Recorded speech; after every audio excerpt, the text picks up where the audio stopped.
Welcome to another edition of the Invisible Wheelchair Interview Podcast. I'm Donald Grodoff, family coach with FamilyOCD.com, FocusedHealthyFamily.com, and of course, InvisibleWheelchair.com.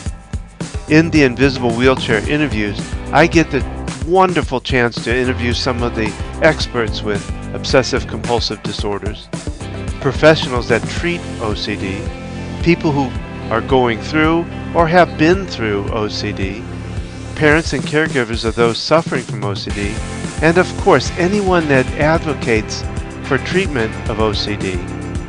My goal of these interviews is to inform people on all aspects of OCD and bring about awareness of obsessive compulsive disorder. Please remember that I am not a doctor, therapist, or counselor, and the content, information, resources, and ideas that are talked about and brought up here in these interviews are not necessarily the views and opinions of myself, Family OCD, Focused Healthy Family, and Invisible Wheelchair Podcast, and I always recommend to seek additional professional help in finding solutions for yourself. You can find out more about me at FamilyOCD.com, FocusedHealthyFamily.com, and InvisibleWheelchair.com.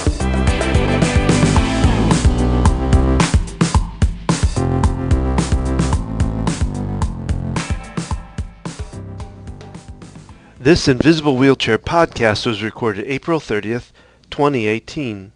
Today, I have the honor of interviewing Kati Durkee. Kati is an advocate for people suffering from post-infectious encephalitis, P.A.N.S, and PANDAS. Kati Durkee became an accidental advocate for post-infectious encephalitis in children when both her children began to exhibit neurological and behavioral challenges following frequent childhood illnesses, including strep and pneumonia, and treatment in South Carolina was incredibly hard to find.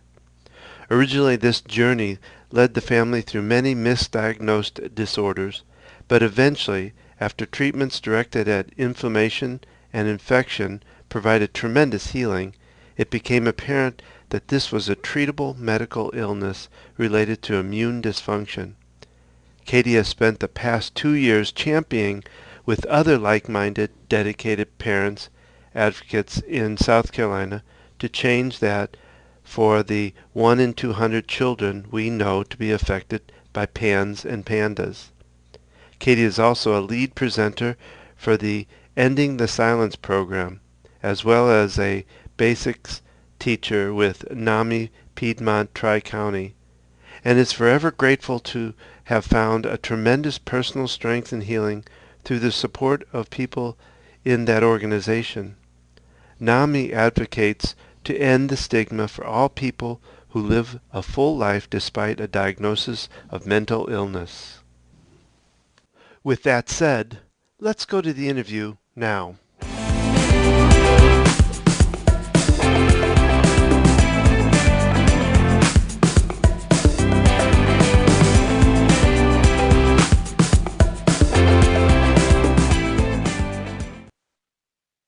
Kati, thank you for being part of the Invisible Wheelchair podcast. I'm so grateful that you're here and you're going to tell us a little bit about what you do.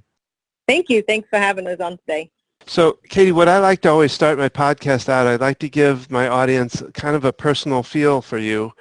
If there's a possibility of telling us just a little bit about yourself, maybe your story of how you got involved in the OCD world. Okay, well, our story is a little bit of a roundabout story. OCD is just one of our symptoms. I have 2 children, one's 13 and one's 14, and both of them have something called P.A.N.S, pediatric acute onset neuropsychiatric syndrome. And one of them got sick when he was very little, when he was just a toddler, and the other one didn't really get sick until she was 9. I came into this world, he's now 14, so I came into the OCD, tics, Tourette syndrome, and bipolar disorder, and I got very confused and a lot of different diagnoses for my children. But about 3 years ago, we finally realized that what the OCD, the tics, and the other symptoms led to was the diagnosis of PANS. And since then, we've been treating them for PANS, and both of them are doing extremely well. Well, thank you for that story. That you've got your hands full. And I know now what we want to talk about is the organization that you've been involved with. Maybe you can tell me the beginnings of that and how that got started and how you're involved in it. So as I mentioned, it's been a long journey. My children have been sick for a fair amount of time, and it wasn't until about 3-4 years ago that I realized that what we were dealing with was an inflammatory process as opposed to what they term a chemical disorder or an anxiety disorder. It actually had an umbrella term for it. And so being me, there was a conference in DC in 2016 that I took myself off to, and I sat for 2 days and I listened to a lot of doctors talking about the world of PANS and PANDAS, as it was termed then. They termed it PANS and PANDAS. I listened to everything that the doctors had to say, and I thought, why have I struggled to find help in South Carolina for this? Why does nobody recognize what these group of symptoms are actually leading to? Why is there no advocacy? Why is there no doctors treating? Why is there no information? There's no groups. There's nothing for me to kind of get my information from. And so at that conference, I came home fired up, and I thought, I'm going to make something change here. I managed to connect with some other parents who were struggling with the same problem. Their children had these acute onset of neuropsychiatric symptoms. They couldn't find any help. There was nowhere to go. The PANDAS network organization online was a great resource, but it didn't offer peer-to-peer support, and it didn't offer real-time, I need some help today, can you call me, can you talk to me? We decided, there was 3 of us at the time, we decided that we were going to try and do something different, so we formed ourselves into an organization, and we networked with other people, and from there we just kind of started advocating in the community, approaching the legislators, doing presentations and talks, and just getting the information out there. We also did a walk in October last year. October the 9th is PANDAS Awareness Day. So we had organized ourselves a walk on that day, and we had 200 registrations for that walk. And we really thought that there were so few people here that were struggling with the same thing. We thought maybe there'll only be 50 people here. But we managed to sign up 200 people for that walk, and it was a great event. And there was so much awareness created from that event that we managed to keep going forward. And now we're a group of about 18 or 20 people who reach out to different areas of the community, and we connect with parents, we connect with doctors, professionals, educators, anybody that will listen to us. We will present and tell them what this disorder is and give them an outline of where they might go with it and get some help. I would like to hear from your perspective as how you would define PANDAS and PANS versus just OCD itself. So maybe if you could you define it a little bit more for us before we go on? Sure.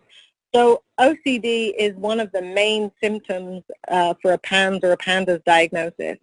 So with PANDAS, it would be OCD, a sudden onset OCD. So basically, the child goes to bed the night before. They're doing everything that they typically would do. They get their pajamas on, they go to bed. The next morning, they will wake up with either a contamination fear or a choking fear, or, some of our children believe that one of the parents is dangerous, or if they are interacting with one of the parents, it might be a dangerous situation. So it's almost it is an overnight exacerbation of OCD. It's a sudden onset. It happens overnight. It's something that you haven't seen before. And OCD or tics plus some other symptoms would lead to a diagnosis of a clinical diagnosis in the end of PANDAS. With PANS, it's typically OCD and food restriction or anorexia, and then 2 of 7 other symptoms. So it's an umbrella term, and OCD is just one facet of the overall diagnosis.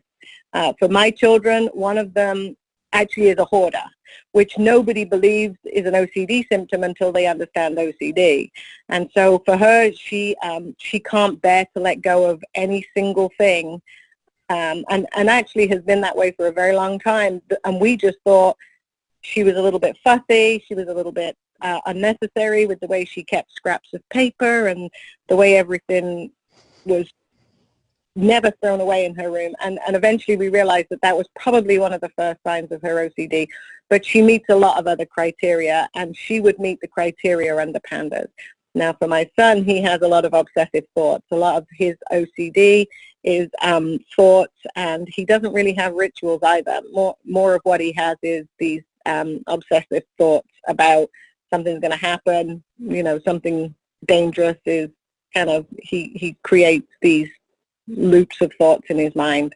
Or he doesn't create them, the disorder causes that to happen. So I have two different presentations, and neither of them are typical. Neither of them are what I ever thought OCD was. I, again, thought OCD meant people like things neat and tidy. Yeah, I know that one. We live in the... So OCD, under the umbrella term of PANS and PANDAS, is just one of the symptoms, but it's usually one of the main symptoms, or it is one of the main symptoms. You have to have either OCD or tics to get a diagnosis of PANDAS.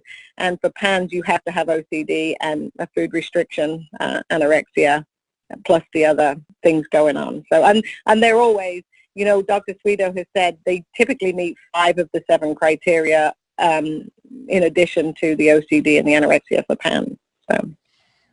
So where do you see your organization right now? What are the things that you're doing with your organization right now?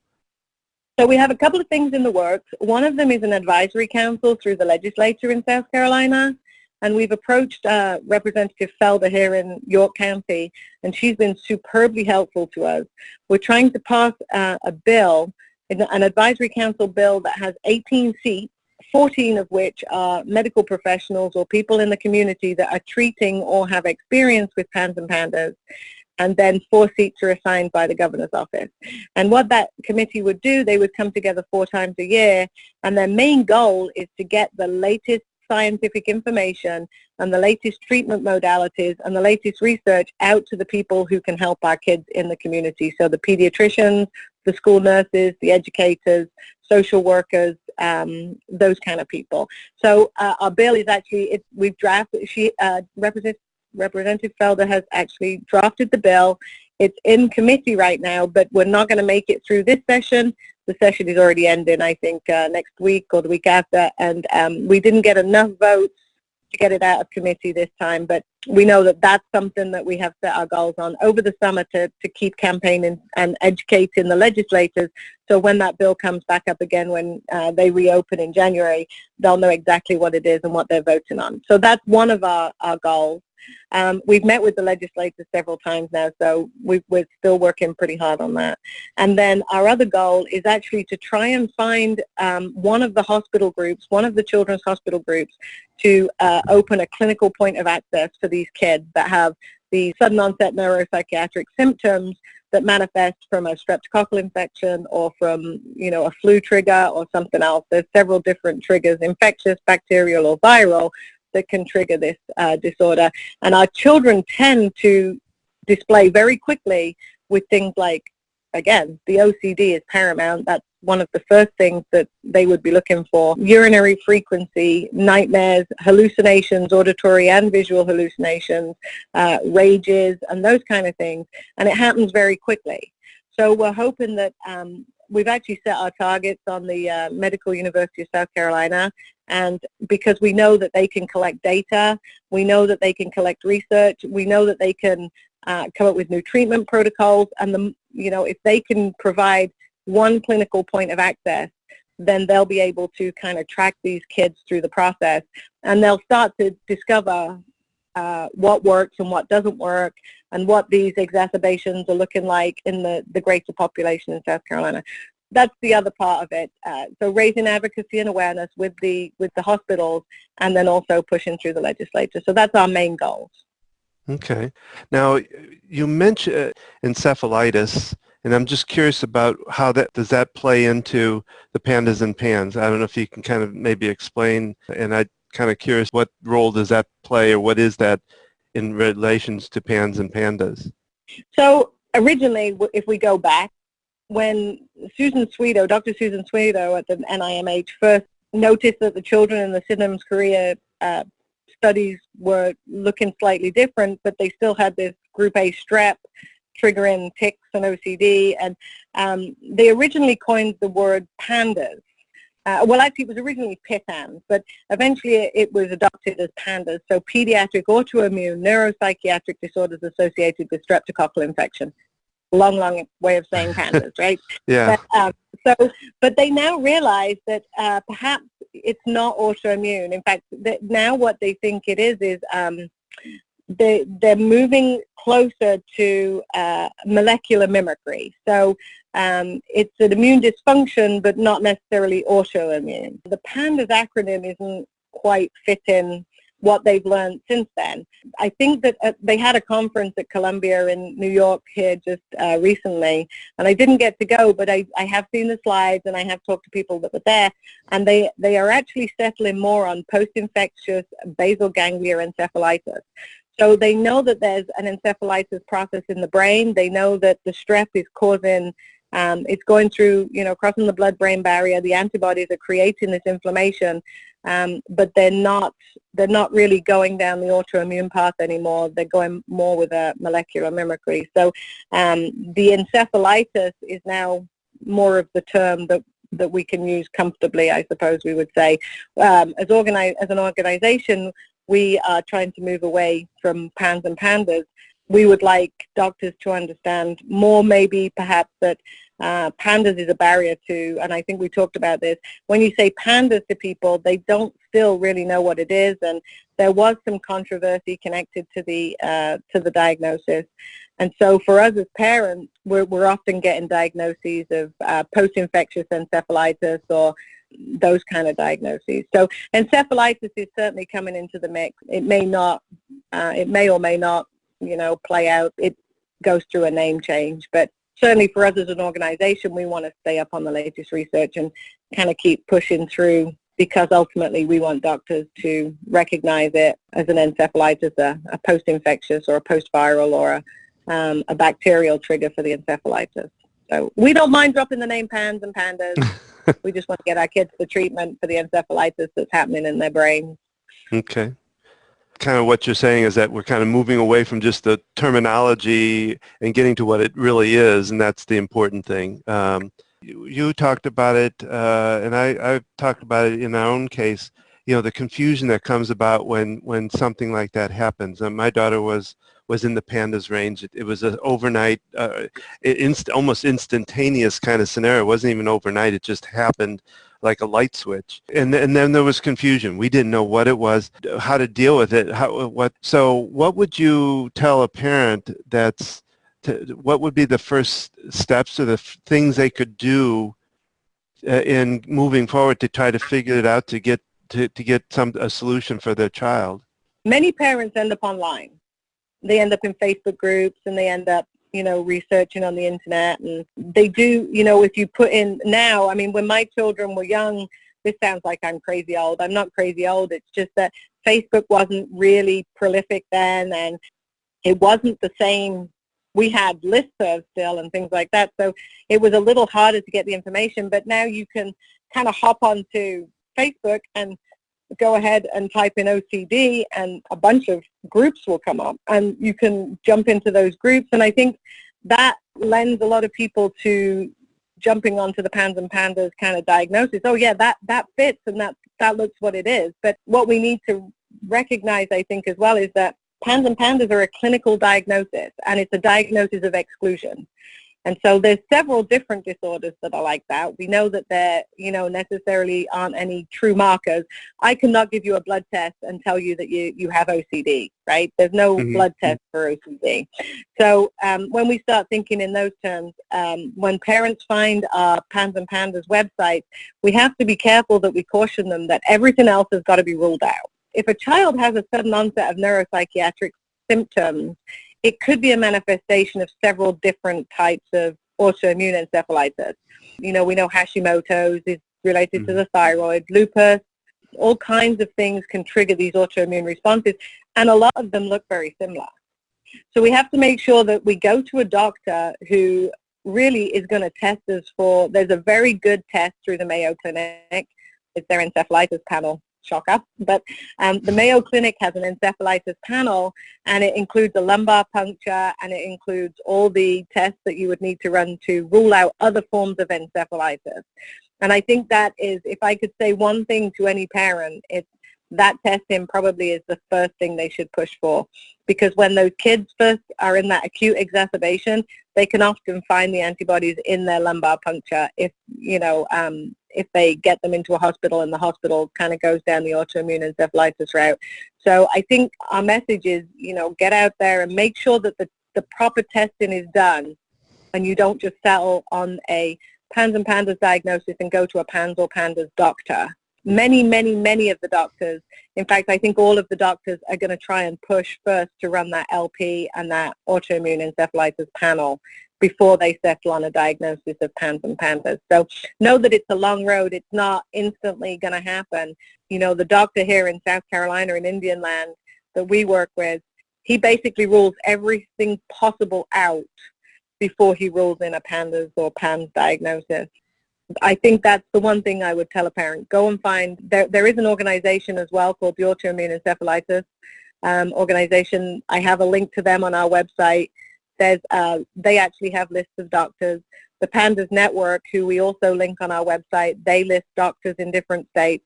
And so they need to get onto one of those websites and kind of find a doctor that works for them and go ahead and get through all the testing before they try and tackle this on their own.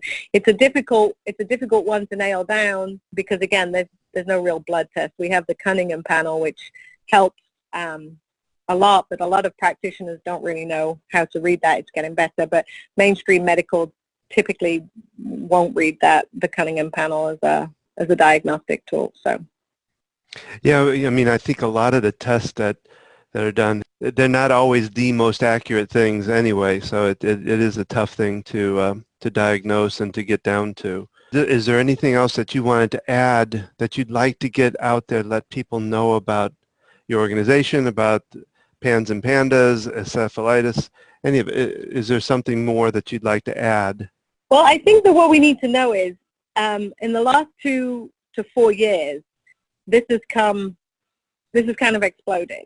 It's 1 in 200 children, even if we use conservative estimates. So 1 in 200 children who are diagnosed with other mental health disorders like bipolar or ADHD or OCD and things like that, it's worth considering a workup, the post-infectious encephalitis, because for many years I thought my son had many different things. He was diagnosed with autism, and then he was diagnosed with bipolar, and then he was diagnosed with ADHD, and there was some seizure activity, slow and spike waves, and I mean, he had a lot of different indicators. He had sleep disruptions, and so he got a lot of different diagnoses. But as time marched on, he responded super well to steroids. He responded really well to a tonsillectomy, adenoidectomy. There were things that we were doing that was pointing towards an infectious process and an inflammatory process rather than a mental health disorder. So I have heard some of the panels from the people who are kind of on the cutting edge of this. Dr. Susan Swedo is with the NIMH, and there's Dr. Trifoletti and Dr. Latimer, and even there's a pediatrician in New York called Dr. Schulman. They all have a lot of different things to say, but they all agree that it's still emerging, and this mood dysregulation and these rages and this OCD and the urinary frequency and can sometimes point to an inflammatory process. And so I think that for parents who are kind of struggling, the best advice I can give them is find a doctor that understands kind of the umbrella terms and get the testing done to rule it out before you settle on, well, this is definitely this or it's definitely that, because you and I both know as these kids get older, it looks a lot different. And then they get older again and it looks a little different. Yeah. And you find that they're meeting this criteria in the DSM and this criteria in the DSM, and it gets more and more confusing. So I would say get the test in as soon as you possibly can. And even though a lumbar puncture, nobody wants to give their kid a lumbar puncture. Nobody wants to do that to their child. Getting the diagnostics done first, right off the bat, is the best thing that you can do. And finding treatment, you often have to leave the state. So what I would really like to say to people is join us on our website, join us on our Facebook group. If this is something that your child's going through and you want to advocate and volunteer, we have a role for you. We are educating, we're advocating, we're out in the community, and the more people that we can inform about this, the more options we have for our treatment options, our treatment possibilities. And if we can get care in South Carolina at one of the major hospitals, at least a clinical point of access, so that they can, I went to the Arizona clinic here recently. Just last week I went and visited the CPAE clinic out in Arizona with my son. The 1 day a week clinic, they only see kids with PANS and PANDAS. They create a treatment protocol for them that then goes back to their pediatrician, and they work in tandem. The CPAE clinic in Arizona works in tandem with the local pediatrician or general practitioner that the family's working with, and they make sure that that care is coordinated and tracked, and that they're seeing true milestones and they're seeing true progress. And if they're not seeing progress, then they can go ahead and adjust. You know, that's what we'd really like to see here.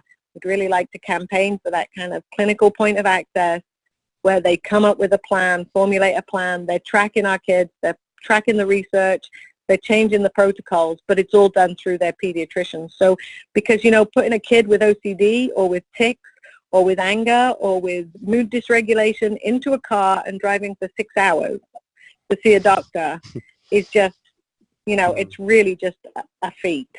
Yes. So I that's what I would really like to get out there. It's like, sign up for the website, sign up to volunteer, even if it's just posting Facebook posts or posting information out there or agreeing to kind of send research to doctors, or because we do have standards of care for this disorder. There's the Journal of Child and Adolescent Psychopharmacology published the what they call the JCAP standard of care just 2 years ago. So there is a standard of care for these kids, and we can, you know, if we can get doctors to recognize that and get doctors to, there's also an organization called the PANDAS PPN that's strictly for physicians and practitioners. If we can get them to recognize that that website's there is peers there that will help them walk through seeing their first patient. There's flow charts, there's treatment protocols, there's everything that they would need to see their first child. So I think that the information's available. We just need to connect the clinicians and the people in the community with the information that's available, and then I think we'll be in much better shape. But that's going to take a lot of parents and a lot of advocates to get that information out there. So this leads me right into then, if you want to go ahead and let my audience know here, I will also put it on the website. I'll put all the information on both the familyocd.com and the invisiblewheelchair.com websites, this information. But if you want to tell them, give them, you know, the information of how they might be able to contact you or reach you, you can do that now. Okay, our website is PAEKids.com. SC.com, so that's PANS and encephalitis kids South Carolina.com, but it's PAE kids with an S SC.com. Bit of a mouthful, but if you get to that website, you can then find our Facebook group and our volunteer Facebook page, and you'll be able to connect with us through that. Well, Kati, it has been a pleasure to talk with you, and I really appreciate you've given out some really great information that I now will get out to my audience, and hopefully we can spread this information out and get people to know about this. So I thank you so much for being part of this podcast. Thank you for having me. Thank you.